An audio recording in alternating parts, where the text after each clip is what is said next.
Well, hello. It is 10 o'clock in the morning, which means it's time for another ViniMark webinar. And today's topic is wine packaging and its impact on sales. Now, in preparation for this topic, I was reminded of that Secret Sellers Mystery Chenin Blanc 2015 that won all sorts of crazy awards at what was then the Old Mutual Trophy Wine Show. Now, the fact that a wine of that caliber ended up in Secret Sellers in the first place is a clear indication that there's a big difference between making a world-class wine, actually selling that world-class wine. So today is not at all about the wine in the bottle. Rather, it's a study on the ways in which packaging and label design can affect customer choice. And out of that study, we hope we can highlight some sort of best practice techniques that can be applied and also draw attention to the challenges and pitfalls that sometimes get overlooked when releasing a new product. As has always been the case with the ViniMark webinars, we want to try and keep our input practical and as applicable as possible. And if there are any questions that you want answered, there will be an audience Q&A at the end of this discussion. But today, to help us through this rather multifaceted conversation, we have a panel of some true geniuses who spend a lot of time denying that that's what they are. So we have Jonathan Steyn, who is the researcher and convener of the wine business at the University of Cape Town Graduate School of Business. We have Rob Gower, who's Woolworth's senior wine buyer and also a judge on the Wine Mag Label Awards. We have Brad Gold, a branding specialist and the founder of Golden Ratio Marketing Solutions, also working currently with Neil Ellis. And we have Anke Niemann, who is the head of marketing and sales at Robertson Winery. So, Dr. Steyn, I wanted to direct the first question to you, mostly to set the stage, because when it comes to running a wine business, a topic like label design is often treated as sort of subjective fluff, especially by the accounts department, with claims that its value cannot be objectively calculated, right? But you spent a good deal of time proving the exact opposite to be true. I wondered if you could start out by giving us some insight into the field of the hedonic technique and how this might be useful to a wine producer that is about to launch a new label or a new range of wines. Thank you very much, Jono. Yeah, fascinating subject, and one that I think wine business practitioners ought to be considering a lot more. I think we don't focus enough on what are the value of the claims that we make on a bottle of wine. A lot of producers are fully focused on what's inside the bottle, the intrinsics of a wine, and they don't understand the value of the extrinsic cues. And why is that important? Because firstly, consumers don't normally get the opportunity to taste the wine before they consume it. So how would they know what the quality was like in the bottle? So often consumers rely on a set of extrinsic cues which lie outside the physical product itself. So in the wine packaging, on the bottle, and so forth, in order to assess the quality and in order to determine what price they're prepared to pay for a product, right? And so what producers do is they manipulate the combinations of these extrinsic cues. And what we can do sort of is, as researchers, is figure out what the price of each of those cues are, right?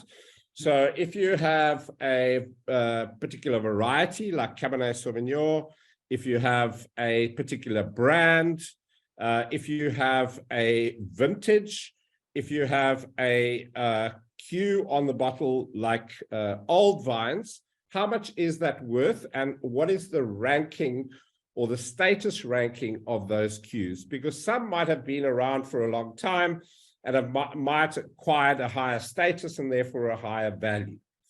And so a lot of these cues are really claims that people make. So if you make a claim that it's from this vintage, well, there's certain standards in place. It has to go through SARVIS, has to go through the Wine and Spirits Board. So there's a certain standards in place that say, well, what you're actually claiming on the label is in fact true. So when you talk about objectively, that is what objective means in that sense.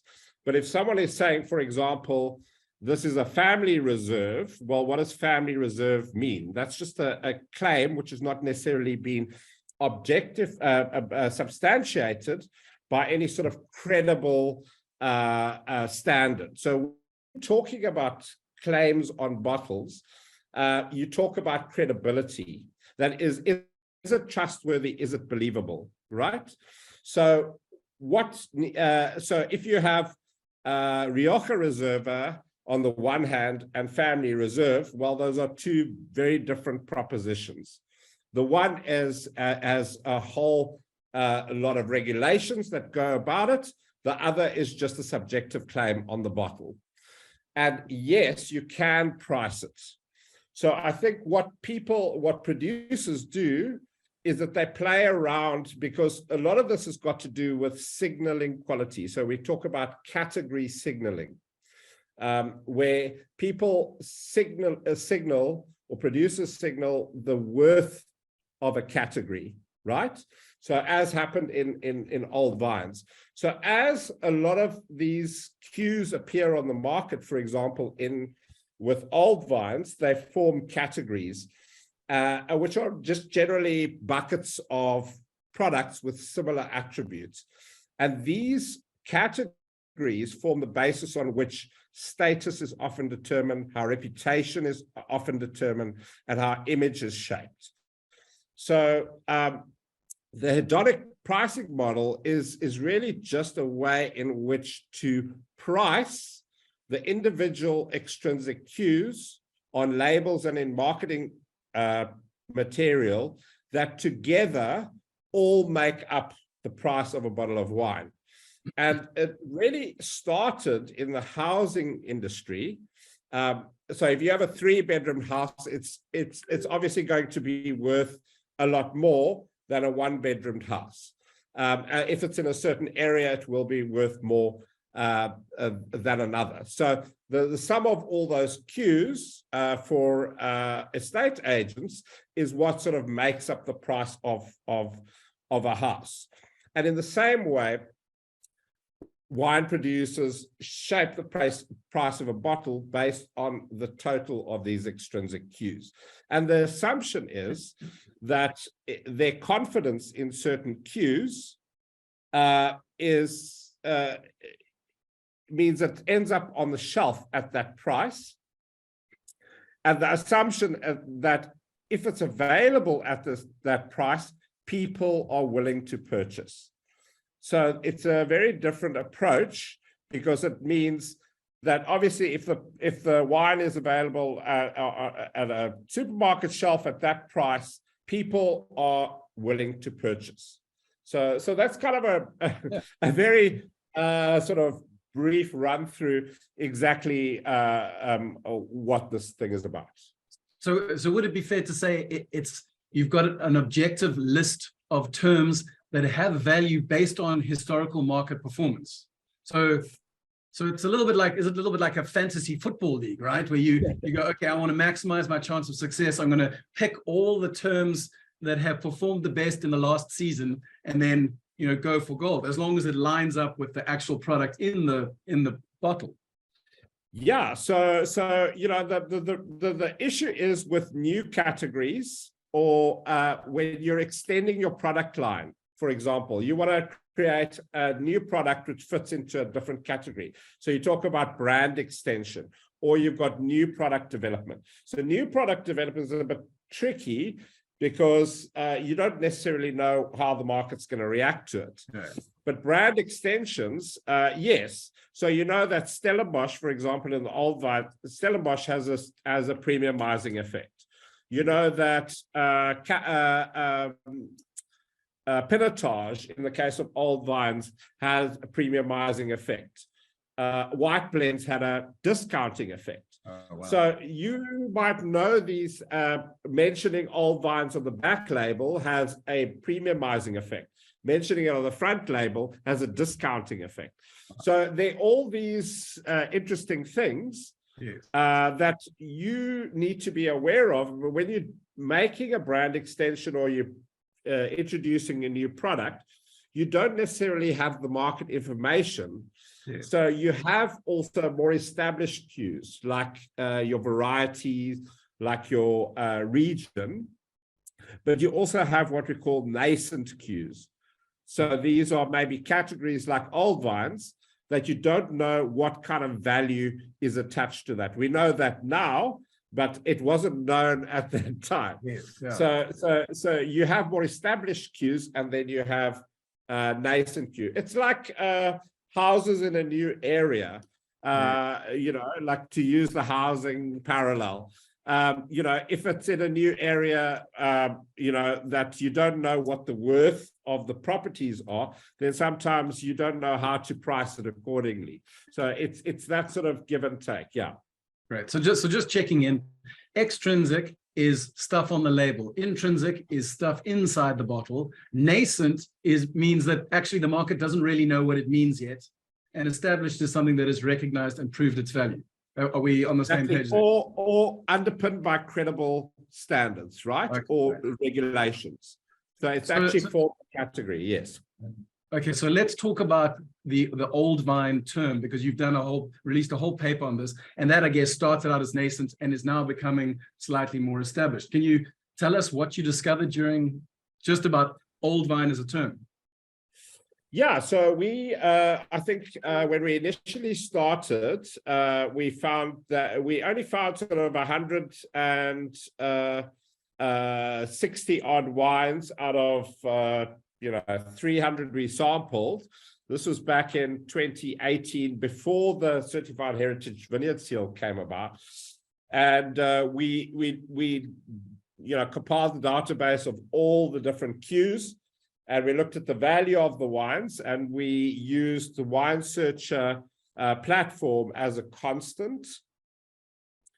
And we found that the old vine cue had a significant premiumizing effect on a bottle of wine. In fact, the number at that stage was £2.96 for every year the vine was in the ground, right? So at 35 years, it adds 102 odd rand to a bottle of wine. We've done further data collections, and that number has remained more or less constant. And in combination, as I mentioned, in combination with Stellenbosch, Stellenbosch, I think, added around 67 rand to every bottle of wine. Pinotage which was surprising, had a really, really significantly premiumizing effect on a bottle of wine. Is that in South Africa? We took the Wine Searcher ratings and prices as well as doing some studies. So it was across the world. It wasn't necessarily only in South Africa. So but the most surprising thing, and we've done several data collections since, and it's remained the same, is that the front label has a discounting effect, and the back label has a premiumizing effect. And we didn't know why that was. We had no clue. But the more that we delved into it, we kind of think that it's because at that time, it was a nascent cue, and the front label is normally reserved for sort of legal information, your brand information, your intellectual property kind of thing. And claims are taken very seriously. And people don't really understand what old vines mean when just viewing it on a front label. But when it's woven into the story in the narratives on the back label, it's brought to life for consumers. And I think that's where the producers find confidence in telling the story about old vines. And that has a pricing effect on it. So it's a really interesting, and I think we're a little bit further down the track, where I think we have 5 times the amount of wines with old vines mentioned on the label. And also now we have a Certified Heritage Vineyard Seal, which is a first globally, and that basically certifies the year that the vineyard was planted. So that becomes a credible objective standard by which to classify and to create the category around old vine wines. And I suspect that that will have a greater price effect over time. And so we're testing that a little bit with consumers. We've done a neuro marketing study. We've also done a sort of a modeling of what goes through the mind of the consumer when they're going to be buying old vine wines. So we're looking at both from, you know, from the producer point of view and also from the consumer point of view to see where these two meet. Well, I mean, that's amazing news from a heritage perspective, but I also think it's really useful to for producers to start thinking about, well, what terms are we going to use on our back label? Which terms need more explanation or context? And so thank you so much for sharing that. Hopefully we can circle back to you a little bit later and get some more insights on that. But Rob, I wanted to bring you into the conversation at this point. First, as a judge for the Wine Mag Label Design Awards, and I gather the winners are going to be announced today. So the competition states that its motivation is to reward outstanding design as an influence on wine, beer, and spirit purchases, right? Now, what are some of the criteria that a winning label would need to shine in? And I'm asking this not because I think a lot of people are skeptical about competitions, but what's important to note is that the panel is actually looking for wines that will influence sales, or labels, sorry, that will influence sales. So can you tell us a little bit more about the process that the judges go on? Yeah, thanks, John. Yeah, basically the 4 criteria that we work on for judging a label, and it's the same criteria. I was only involved in the wine side, but there's the same criteria across wine, beer, and spirit. The first is originality. What is the concept? Is it original? Have we seen it before? That's not to say that a traditional label will be marked down, but it's just not going to score overall, but it just might not score as well on originality. The second is execution. How well have you taken that concept and executed on the label? And it's not only the label, but the overall package, how that works together, how that all fits. The third is shelf appeal. Is it appealing to customer, or are you just trying to, as Jonathan was saying earlier, take all those cues and throw them together? Is it actually appealing, that the way that they're actually put together? And the fourth, and probably this is the most important for me, is its effectiveness as a piece of communication. Is it telling the story of what you're trying to, achieve as a brand? And then on top of that, there are obviously different categories. Wines below 80 Rand, wines above 80 Rand, and then wines in the series. How well do those fit in the series? And for me, the pricing is actually more important than the series, because it's very seldom that you actually see wines merchandised together in a series, whether it's in on-con or off-con.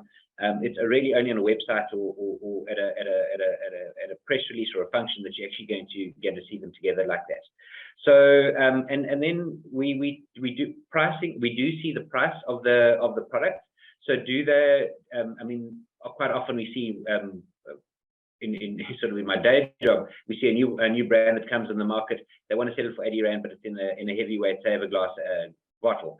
And it often from a producer's perspective, they're thinking, well, we're giving the customer better value because in this heavy bottle, we're giving this perception of quality.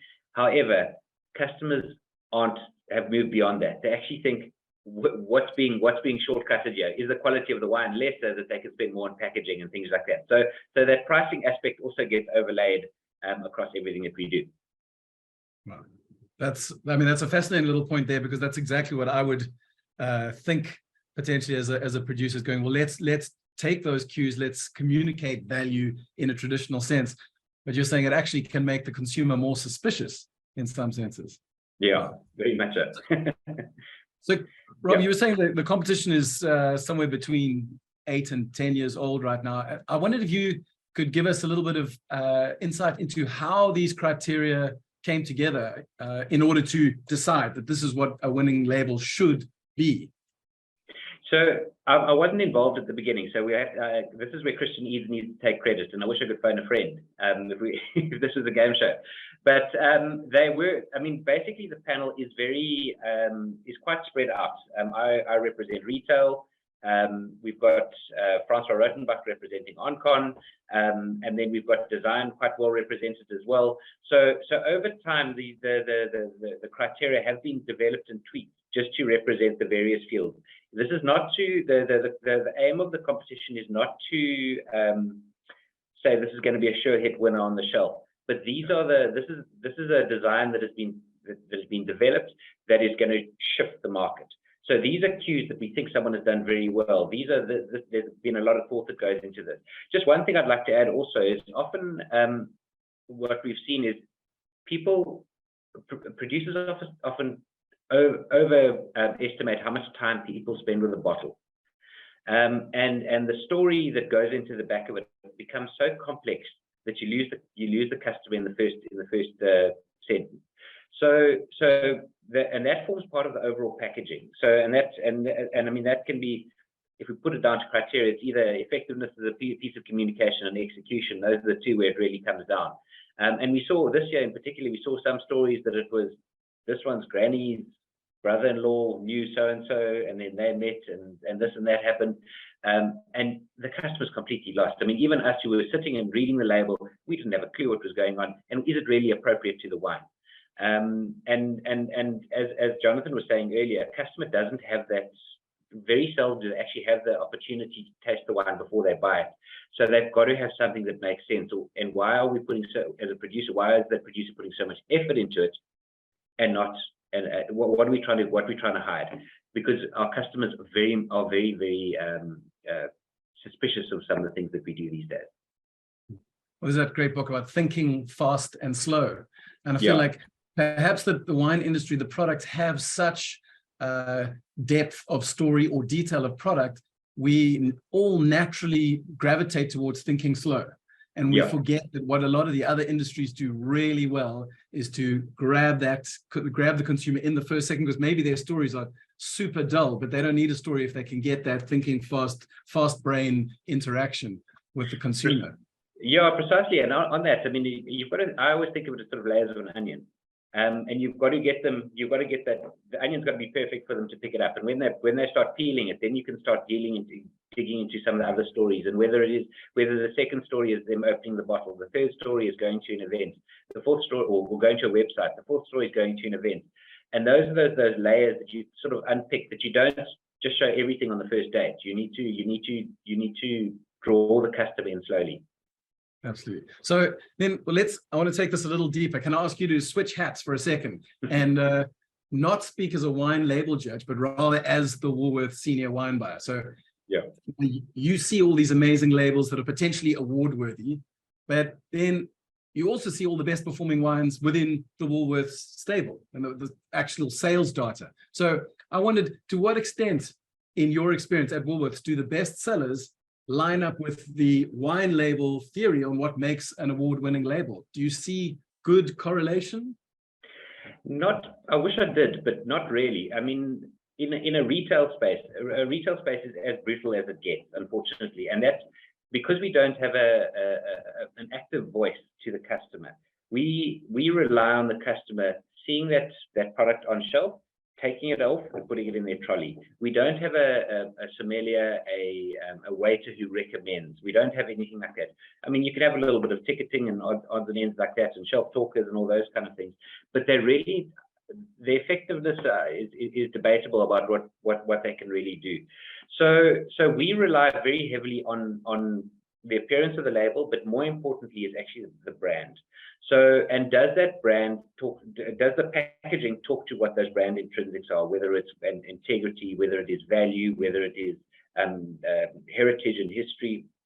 And that's where, and that's sort of, so the strongest thing for us is very much brand and customers buying something that they can trust it. And obviously price comes into it at that.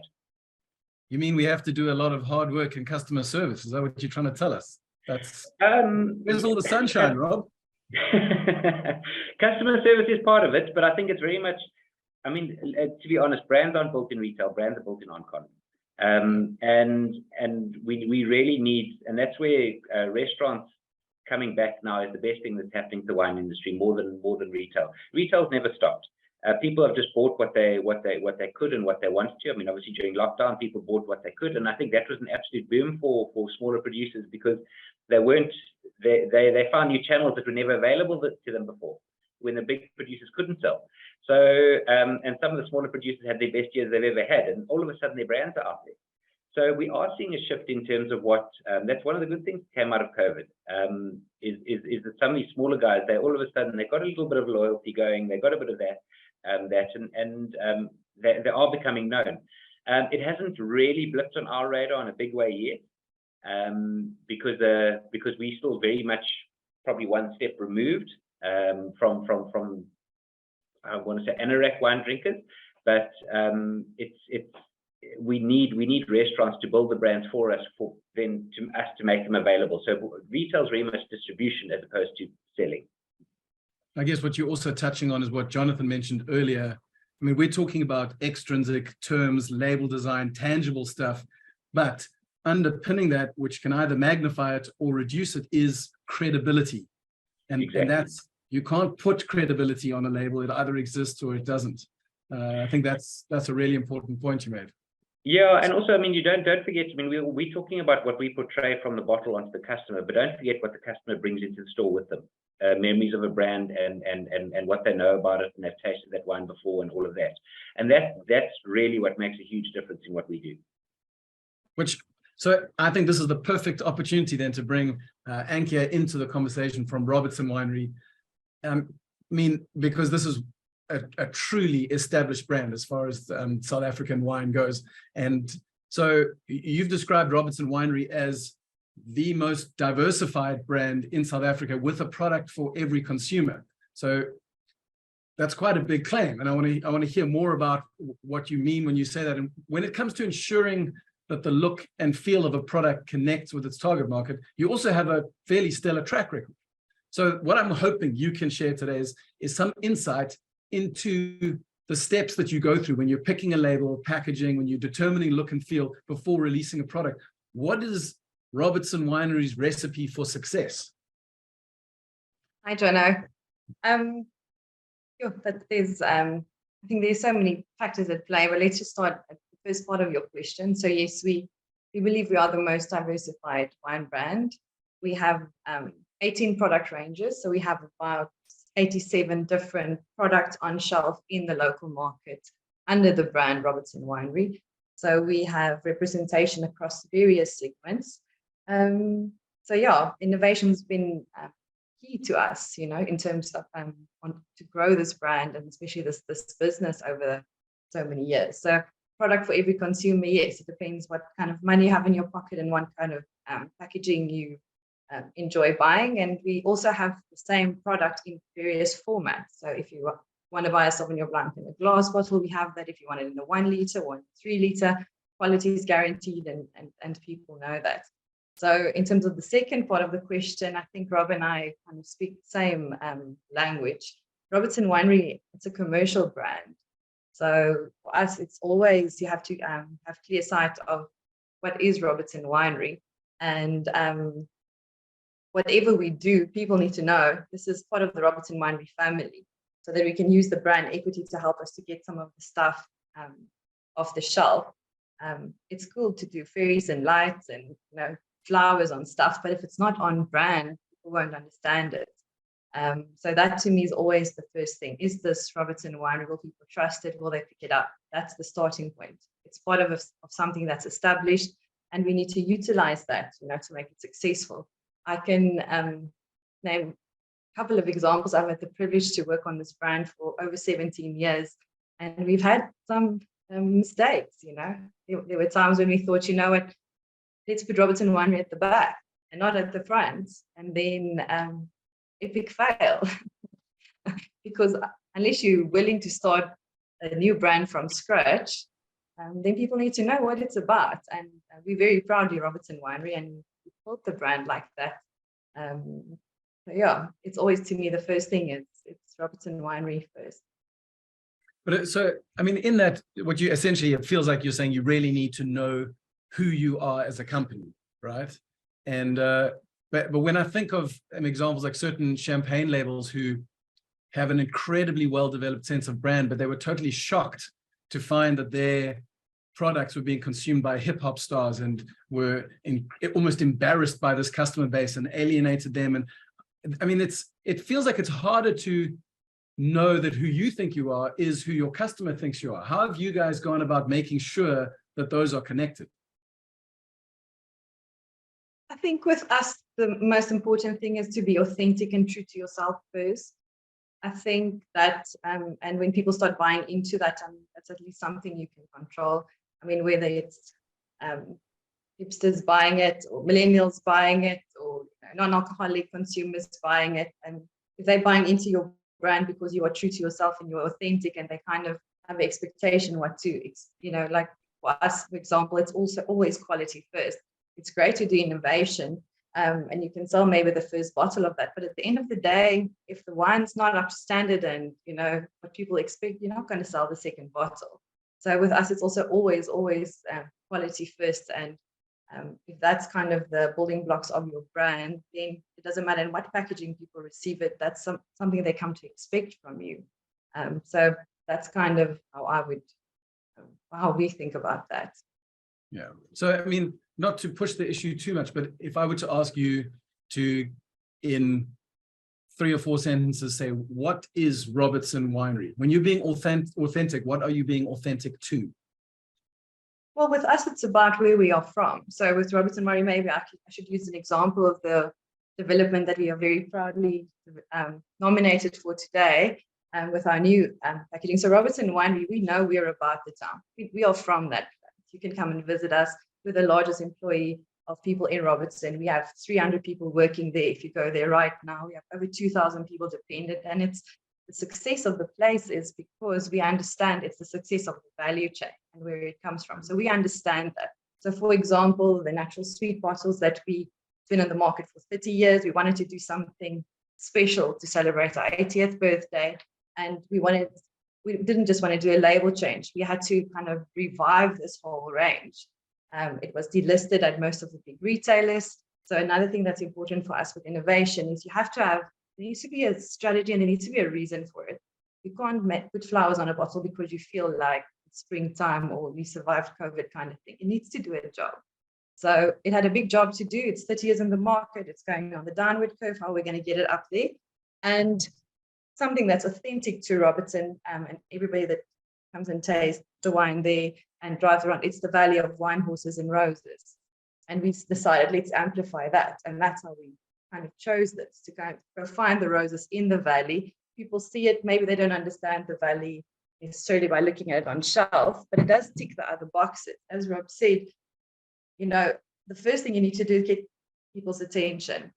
And then when they're kind of leaning into the brand and they read about it, they're like, hey, this must be a beautiful place as well, and because it's authentic and it's real. If I put, I don't know, stars and glitter on it, it would be a whole different story. But so that to us is Robertson, and this is an example of innovation. We use what we have, something we understand about the place, and we used it to kind of uplift the packaging. And with innovation, I think we sometimes think it only needs to do a job of selling more wine, but it has more than one job. So to do something like this, my biggest learning and something that's been the most amazing part, not just getting it relisted at all the retailers.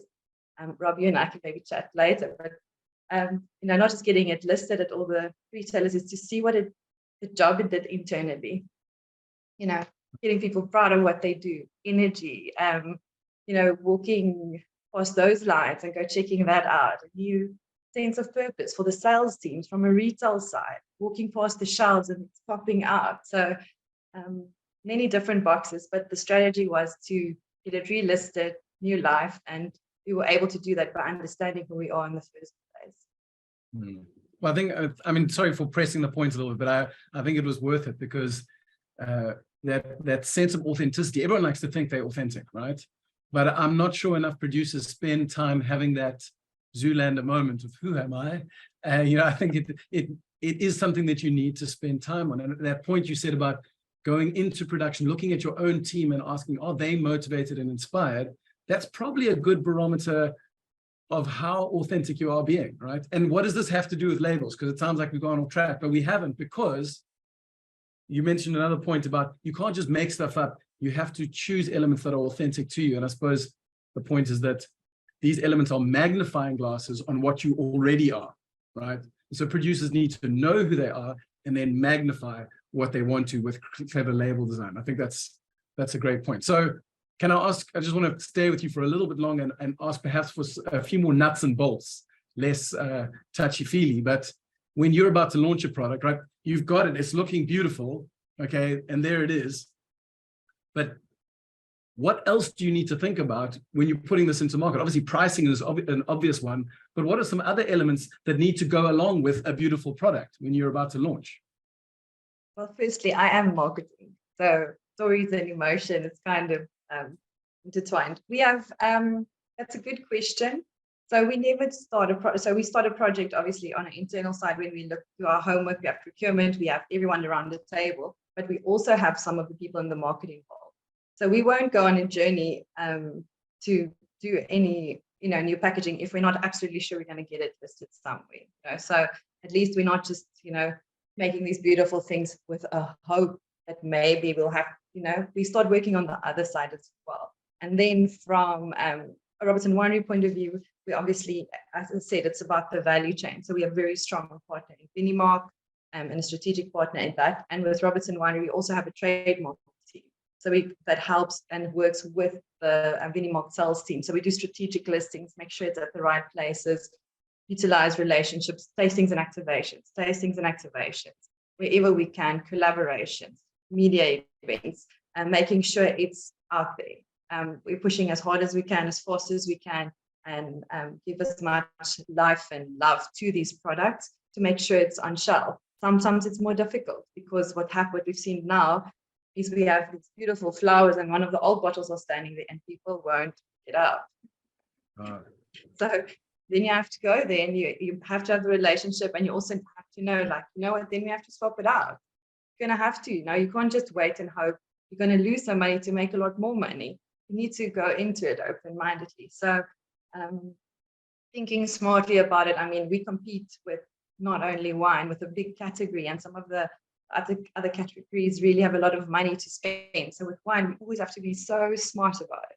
So if we merchandise right and maybe make sure all the new stuff's together, then you have a little bit more impact. So there's lots of ways, but I think make sure that when you start a project, everyone's aligned, that the sales teams are excited and waiting for it. With us, maybe it sounds a bit fuzzy again with feelings, but the more people that dream about it before it's even there, the better, because everybody knows we don't have enough money to really do it the way the other categories are doing it. But if they're dreaming about it with you, they find places, they use what they have, and then you have the impact. As long as it's a focused time, then you have the maximum impact. So make sure that's kind of how we do it.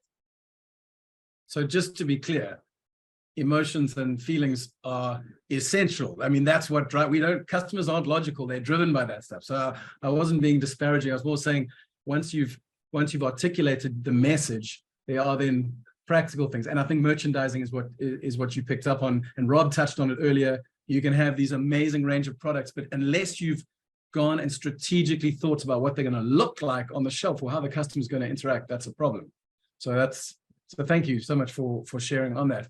So Brad, I wanted to bring you in here because I think in one sense, your experience is the horizontal version of Ankia's vertical, right? She spent 17 years with one brand and she's figured out who Robertson Winery is, and that can then drive other strategic decisions. But you work with a number of different brands and you have to very quickly figure out who they are, right? I mean, that's what makes you good at your job. So I wanted to get your thoughts on that interplay between the brand, who they are, and then releasing a new product and that might have a completely different look and feel.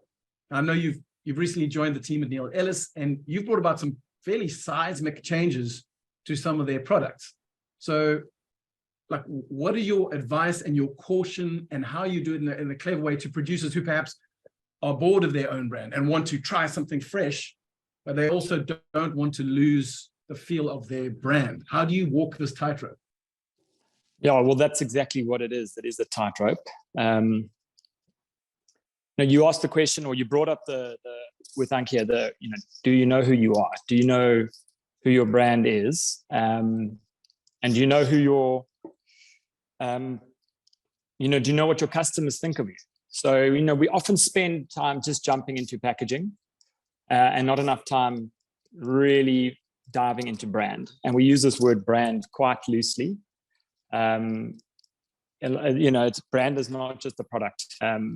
It's not just marketing. A brand is something, actually the brand is something a consumer owns, not necessarily the brand. The brand is a result, not an action. So we just, in the wine industry, we often have production mentality. We come with a loaded gun, lots of products to sell, financial considerations to get to, but we spend a fraction of our energy and our concern actually on brand. Do we know our brand? Do we know its golden ratio? What makes it unique? Can we articulate our brand? Can we write it in a sentence? How is that brand perceived? What does the consumer think about it? Is it relevant to a consumer? And if your brand's not selling, why is it not selling? What's going on from a branding point of view? And like Rob said earlier, some of the category leaders are not necessarily winning on the packaging award side, yet the consumers are buying into brands. So this is a complex equation. It's not just a straightforward, do something radical or something. So marketing is about getting the products, a consumer to buy products, and I think we use this term quite loosely, and we often miss we often think sales when we talk marketing.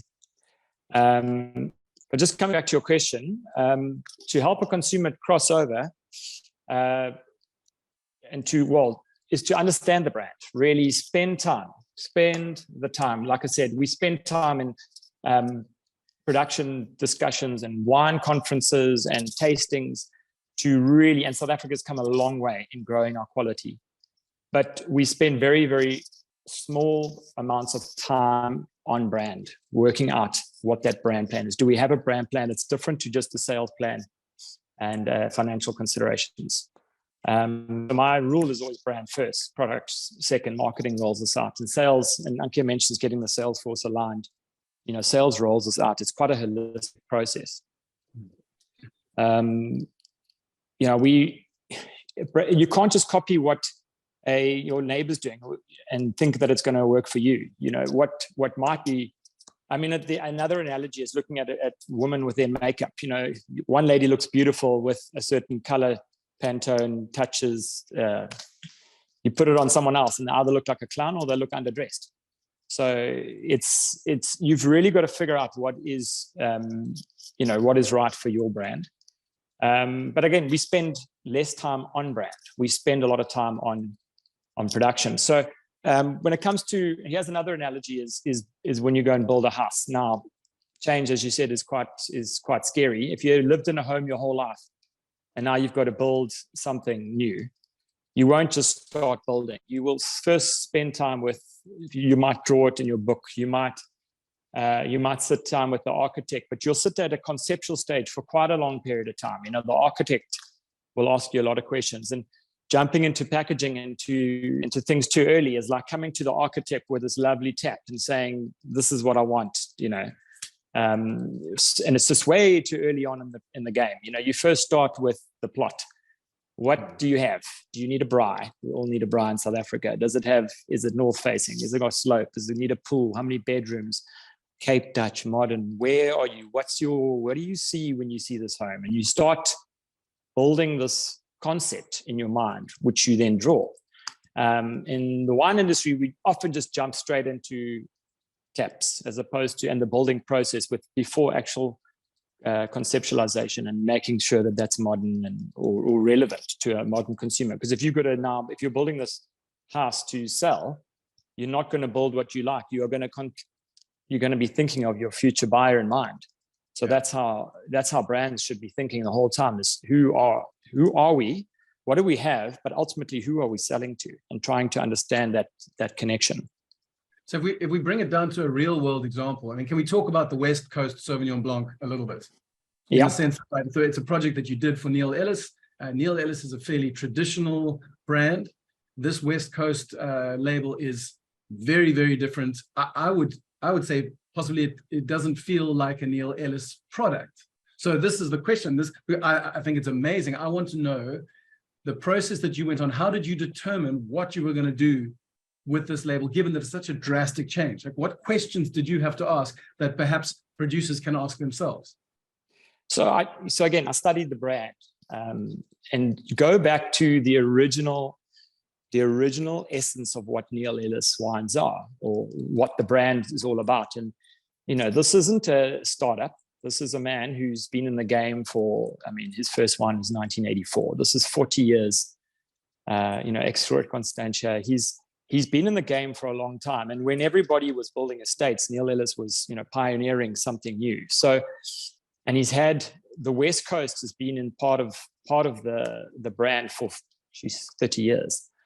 So you've got something already in the brand, okay? Because Neil Ellis isn't a building, he's a man.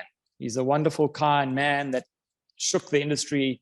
And so at the heart of the brand is innovation. So by understanding what the brand is, you are able then to transition from to. So we spent we did a huge study on what this brand Neil Ellis actually means. And first of all, there's a huge amount of trust attached to this brand. And that's not going to happen overnight. That's part of its brand, is that the consumers have a trust for it because there is Neil Ellis attached to that. However, Neil Ellis is also fairly unknown in the greater scheme of things. So this Neil Ellis can also transition. It isn't a thatched building. It isn't a place. It has the ability to transcend. And so there's truth in the story. The fact that he has a farm just outside of Darling and Kruinerkloof. He owns a property. He has been making Sauvignon Blanc from there for years. There was a recruiting strategy as well as a bit of innovation brought in. There's also some underlying production challenges that we have with aging vineyards that produce lower vines, that price points are shifting. So we have to be innovative because of there's innovation in the brand, but we needed to step change. So we didn't just jump into packaging. That's what everybody, and I see it. I've had so many people phone me and ask me, who's the designer? Who's the printer? Who's the photographer? In fact, just yesterday, who's done the video? And they want to just jump into this straight away. It's straight away, oh, I want those taps, as opposed to like, right, what have I got, And like I said, the platform with Neil Ellis was nice and solid in which to springboard. You can't just like I said, with the makeup analogy, you can't just now apply that to Robertson Winery. You can't just apply it straight away. If Robertson Winery brings out a West Coast, it's inauthentic because they're not along the West Coast, for example. So it really comes down to what's inside the brand, what is ticking, what are the cogs doing internally. Yeah. So, I mean, am I correct in saying that particular Sauvignon Blanc is a new product? It's not an existing product that you've changed? It's a new product.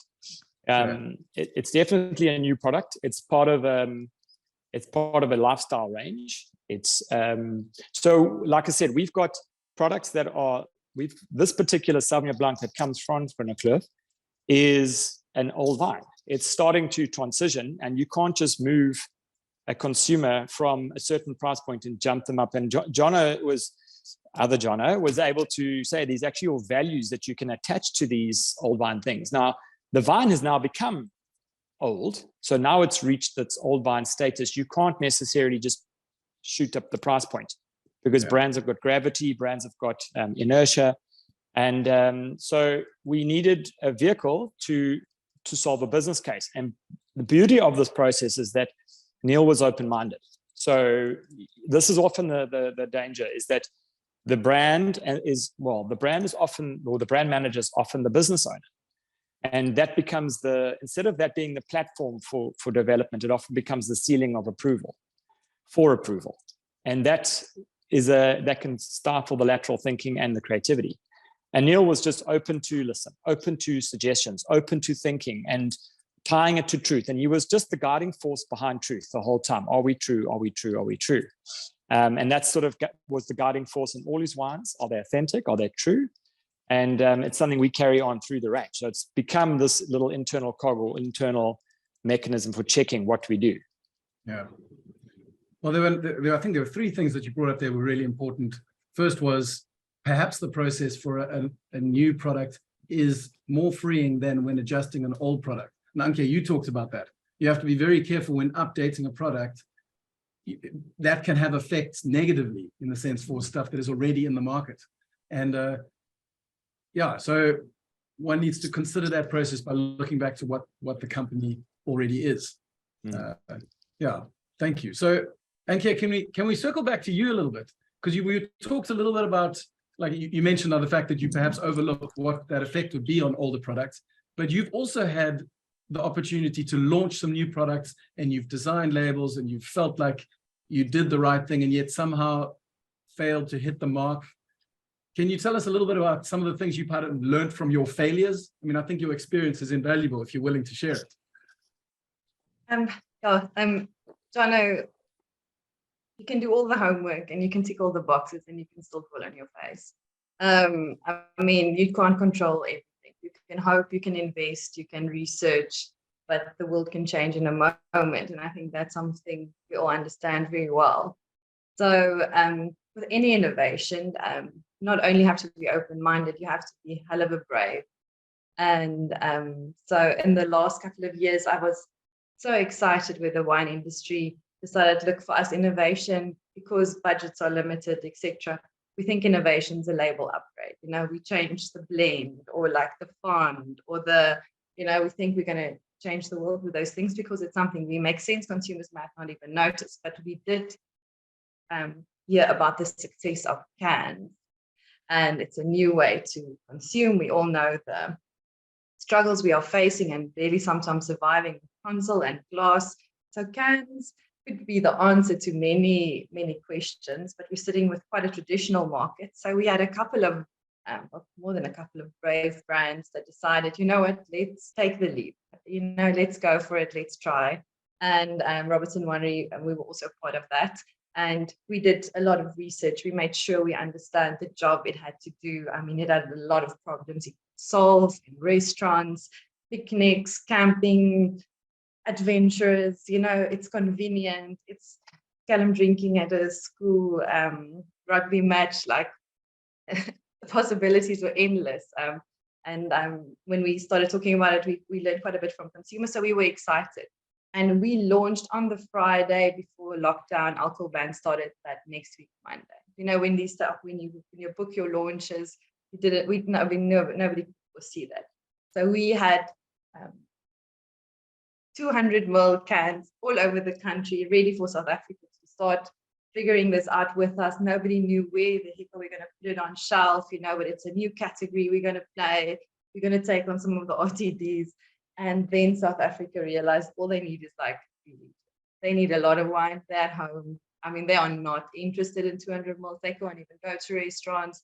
Like, and we're sitting with these small little blickies and realizing we know we did a good job, but it's something that's not going to work at this stage. So the world changed, and we had to discontinue that range. Very painful. I mean, it's very, very difficult to kind of sit around the table and like, yeah, sorry, people, like, you know, but you need to also know that it's the only way to grow, you know, make peace with that. Like we made the best decisions with what we've had. But what's been very interesting to me when it comes to the can category at the moment is, for example, the sparkling. There are people that are doing it well, you know, and they've learned from this. Something that we've learned is pricing is an issue. It's expensive to have small volumes. How do you overcome that? It's something where we've tried to play, and we're like, you know, I'm trying to say it's great to pay $30 for 200 ml, but you know, it's difficult. But with sparkling at the moment, I mean, there's some people that did some of the can innovation at the moment, and they're doing it really well. And I'm glad they're doing well, and I hope they continue to do that. But with sparkling, sometimes in the wine industry, we're so stuck in our boxes and all the parameters we have to work within. And one of the big brands launched at a very low price. And I mean, we've done sparkling costings on cans, and we know what it costs, but they were just not there. And kind of taking a bit of a deeper look into that, we realized that they were smarter than us. They used the laws a bit differently. Everybody understands excise duty. And if alcohol is below 5, you have to pay less, and if there's less bubbles in it, then it's less. And if you don't actually say sparkling wine, you don't have to pay for that. And that's all before you add the VAT. And if you add that up, it makes a big difference, and it might just make you competitive. So in that regard, in innovation, I myself been impressed, and it's interesting because we are so traditional. We're like, people will never buy it. They will see straight through this. It's not a proper sparkling wine, but give consumers like what they want. They won't necessarily read that, and they'll rather just pay 15 Rand less for a can and enjoy it. The brand's still there. So that's some of the positive and negatives, I guess, that I can take out of the hand. It's fascinating, though. I mean, Jonathan, you were talking about the objective market value of certain terms. It's perhaps worth noting that there are other terms that carry objective tariffs and duties. I mean, I know we're talking about wine here, but that sounds like an interesting way to, especially if you're not as precious about your product, to perhaps consider how you categorize the product in the market. So, Rob, I wanted to come back to you and ask you a little question about merchandising, because we keep on touching on it and we haven't gone really deep on it, and I know we don't have too much time, but I can't help but bring in Nespresso here, which for those of you at home who might not know the history of Nespresso, it almost didn't exist because it was launched into the market with machines being sold in a completely different section to the pods. So customers coming into this new innovation saw the pods in one aisle, encountered the machines in another aisle, didn't connect the two, and the business was a massive failure and almost didn't happen at all until they finally realized they need to have the machine and the pod in the same location. And that was the trigger to this global success. It had purely to do with where they sat in the shop, nothing to do with product design. So, Rob, I wanted to know if you can share a little bit about the science of store merchandising. I mean, obviously in stores, you might stock a whole bunch of lines and some of them underperform. Are there tips and tricks that you guys employ in order to improve the performance of certain products in a retail environment? So unfortunately, our sort of merchandising principles are quite boring. In fact, we don't do product placement per se, like a lot of other retailers do. So we've got a standard flow that we work with, and that's very much starts with sparkling wine, moves through the white varieties, white blends, rosé, and then into red varieties, red blends, into box wine. And that's sort of the standard flow that we work at through stores. Then and then obviously varietals are all put together. Then we've got put everything in price order on top of that. So we don't actually per se have the eye level shelves we're gonna put our top sellers on there. It's just sort of where it all comes out in the flow. The one thing we do is on the faster selling lines, we do open up facing, and that's a very important thing because that also guides customers' eyes to what they're looking for. And that's for two reasons. One, it works, it sells more wine, but secondly, you're holding more product on shelf, so you don't have to replenish as often. And replenishment is actually almost a more important thing aspect of merchandising than we give credit for. Is because most wine is sold, say, from 4 till 6:30 in the evening.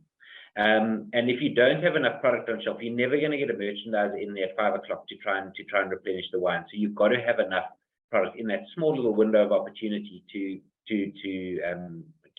fulfill customers' needs. And then and sorry, my thoughts just slipped out of my memory, out of my mind, which I wanted to bring up, but it'll come back to me. Well, so I wanted to ask a question about that. You were saying the fastest selling lines are the ones that give them the most space. So in one sense, it's a bit of the rich get richer kind of thing. So what do you say to, and maybe there is no solution, but to the smaller brands who are looking to break through?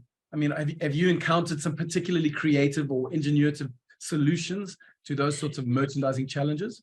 So Woolies is probably a bad example at this because we have got such limited options in terms of what we can do. So we limited promotion and vouchering and those kind of things are sort of about as far as we can go.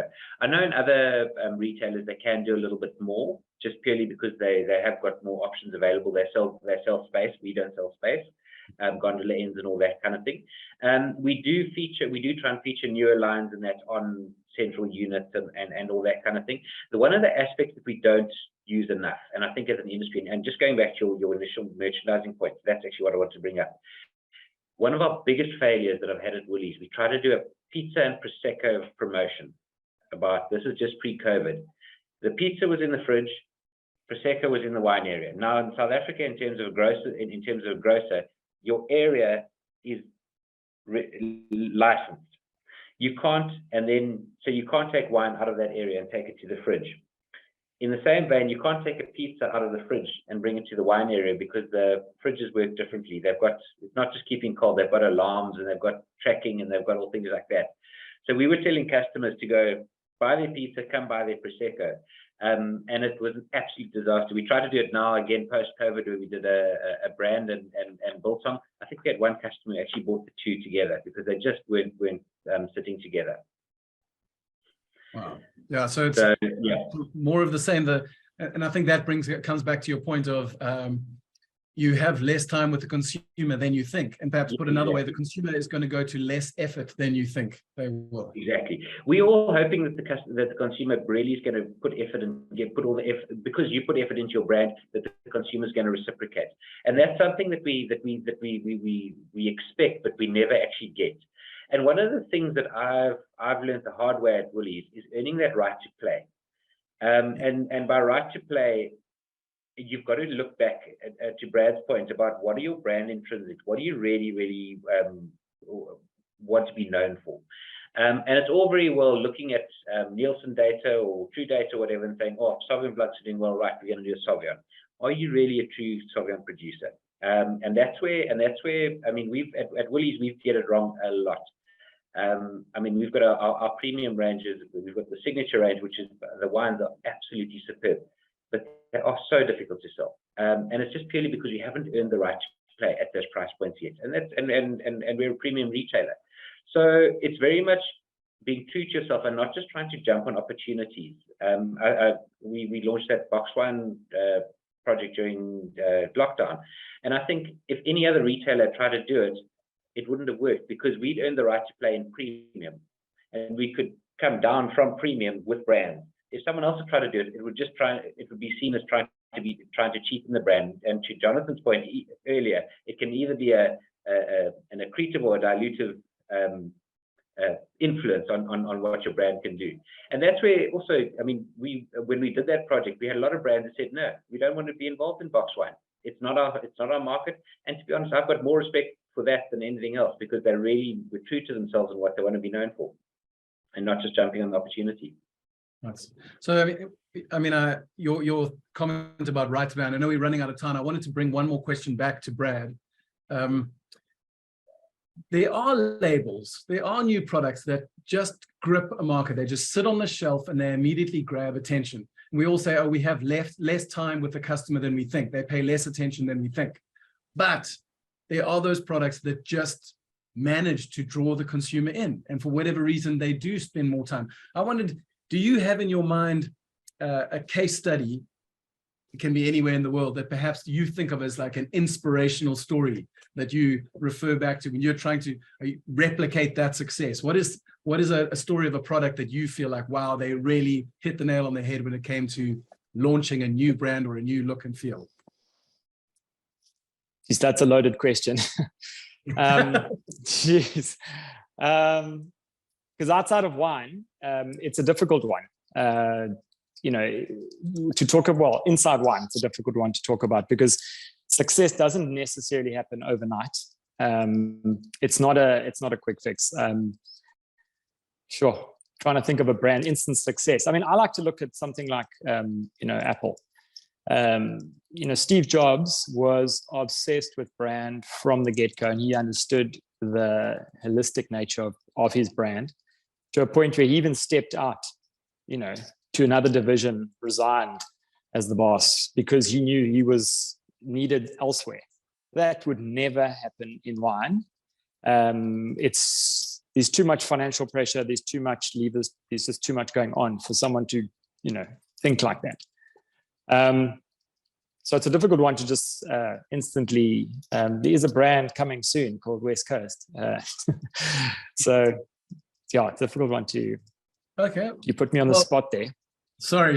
No, I just think it's great for people who work with brands a lot to have those inspiration case studies, and I think it'll help producers. So, Rob, you were saying you wanted to say something, and then we'll get to Jonathan after that. Yeah, I think just on that, I think the big thing is actually not leaving your customer behind. And I think what Anke was saying earlier, where they've launched the new packaging with the old packaging on shelf, the old packaging's left behind now, but that customer's already migrated across. And too often we'll see when producers do their competitive set and all of that, they might benchmark their wines against a certain producer, and the quality of the wine, the intrinsic wine is comparable, but the quality of the brand is very different. And that's where when they try and do that price jump up to the next level, they leave the customer behind. They don't get the new customer, and they leave this customer behind, and that customer just moves elsewhere. So it's very much taking that customer on a journey as opposed to alienating them and trying to gain someone else, because that word reposition can be a big swear word. Oh, okay. Jonathan, do you want to touch on that?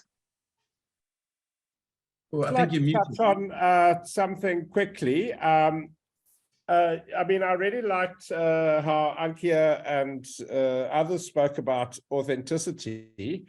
And, I think one needs to look at what that means, because, I think it's a really important part of shaping your label, because when I tell people these different prices, you can see the calculator going in their heads, and they need to bring, as Brad says, it into context and obviously understand the brand essence.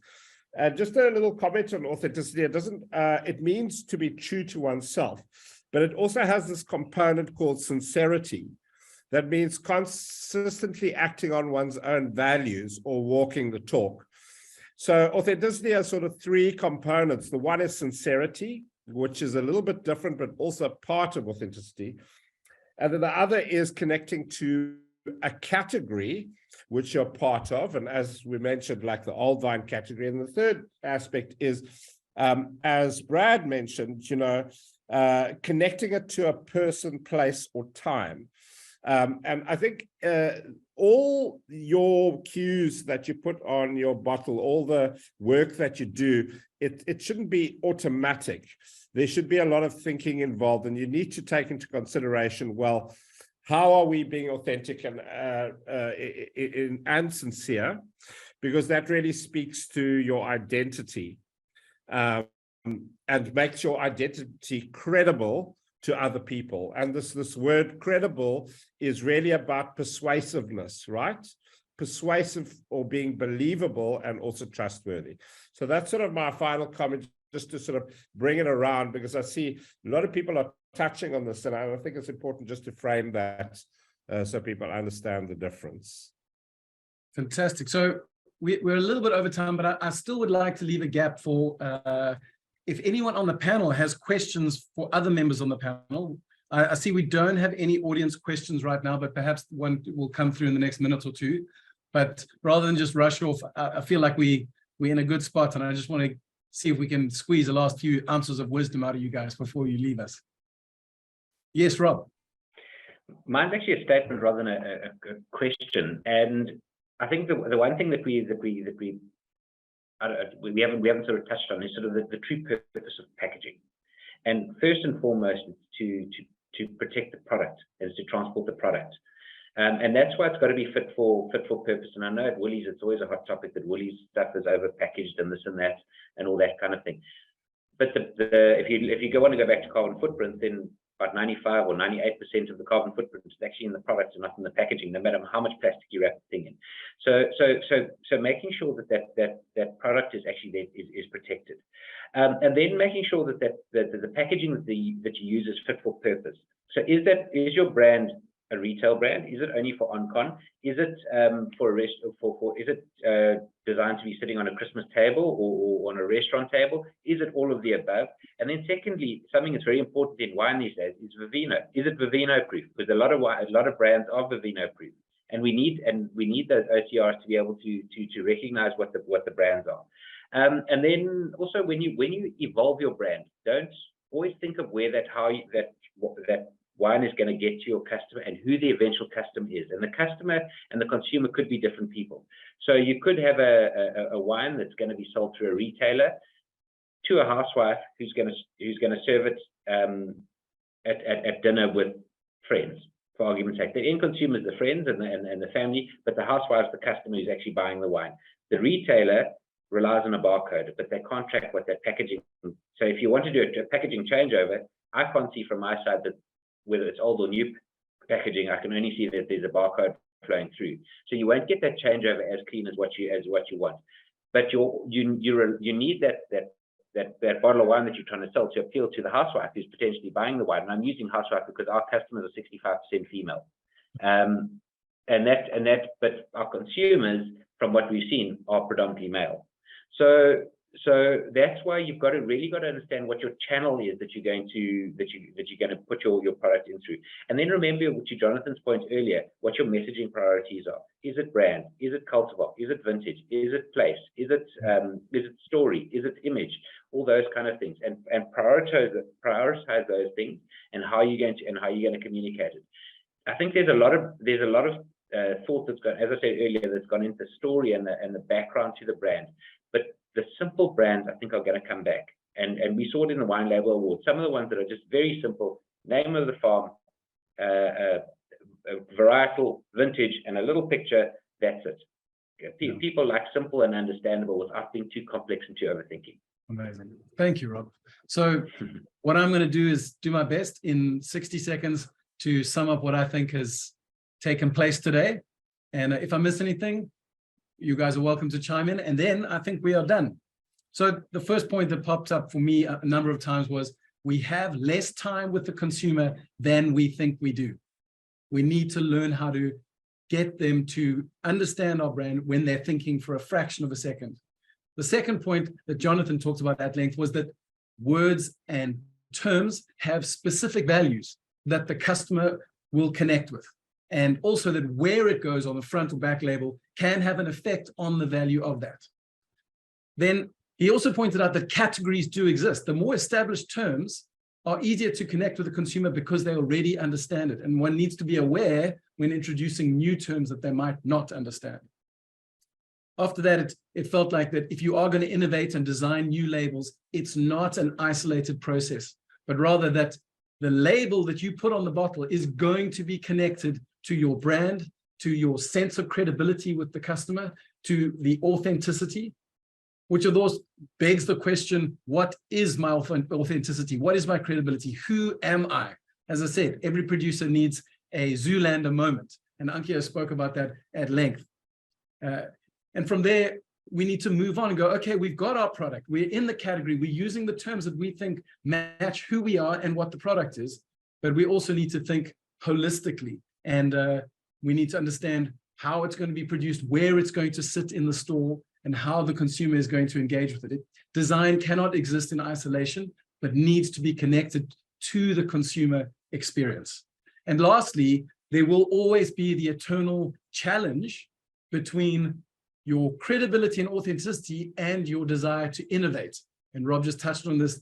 When innovating, make sure you don't leave your consumer behind. Make sure that you take them with you on the journey. So those were the 6 main points that I found most powerful today. But if there's anything that you guys can add, I'd love to hear it. We think that's thereabouts.